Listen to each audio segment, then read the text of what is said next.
Well, good morning, everybody. Thank you all for attending, and thank you very much for ICA for organising this event this morning. The purpose of this event really is to just start some discussions between the lighting industry and the state sector to highlight how lighting can assist in the goal of carbon neutrality for state sector properties. Sounds like a big title, doesn't it? It's quite a bit boring, but I think something we're all going to have to do.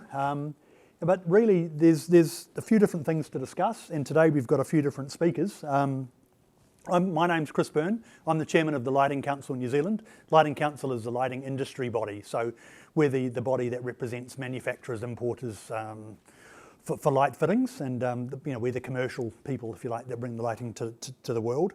I'm going to talk to you just basically about lighting, a few little things about lighting and how lighting's important in your workplaces and properties, and some of the pitfalls that you might come about if you're looking at replacing that lighting and to go ahead with energy saving.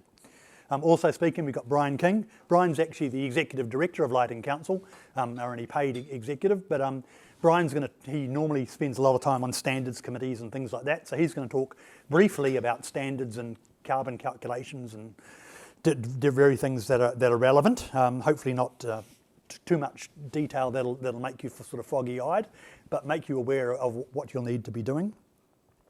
We've got Graham here from ICA, and he's going to talk about neighbours and also about some of the government funding that's available, which is fantastic. And also we've got Mike Hopkins here as the carbon energy specialist, and Mike's talking a bit later about that. So the format today is pretty short presentations. Want to keep it pretty casual. If you've got questions, please yell out or raise your hand or whatever. We'd like to keep it interactive and relevant, and I hope you find it useful.